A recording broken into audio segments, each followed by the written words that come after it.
Σε συνέχεια της προγενέστερης καταγραφής, σήμερα 15 Ιουλίου του 2014, επαναλαμβάνω 15 Ιουλίου του 2014, ξαναπαρουσιάζω το πρόβλημα που έχει το μηχάνημα και δεν ανταποκρίνεται. Τώρα χωρίς να το ακουμπήσω, έβγαλε την ένδειξη και το πινακάκι του ήχου. Πατάω τις προεπιλογές των σταθμών και δεν ανταποκρίνεται.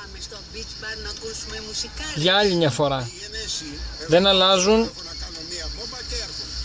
οι πίνακες στον FM, οι μπάντες στον FM, FM1 σε FM2 σε FM3.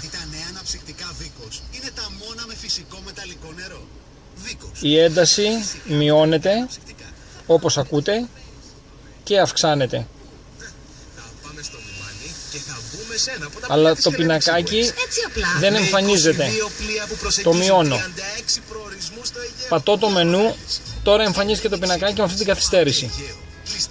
Το μενού, πατώντας το πλήκτρο, δεν ενεργοποιείται. Το navigator, πατώντας το πλήκτρο, δεν ενεργοποιείται.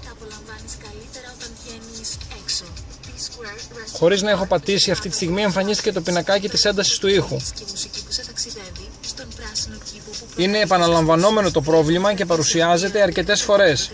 Παρά το ότι το μηχάνημα πέφτει μέσα στο χρόνο της εγγύησής του και το έχει επιθεωρήσει 2 και 3 φορές το κατάστημα στο οποίο το εγκατέστησα. Βλέπετε ότι εμφανίζεται μόνο του το πινακάκι του ήχου, χωρίς εγώ να έχω πατήσει τίποτα, που σημαίνει ότι το μηχάνημα λειτουργεί με πολύ μεγάλη καθυστέρηση, γιατί εμφανίζεται από προγενέστερες επαφές του δακτύλου με το πλήκτρο του ήχου.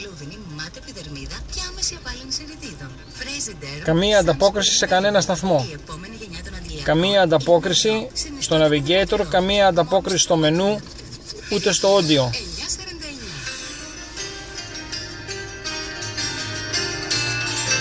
Η ένταση αυξάνεται και μειώνεται.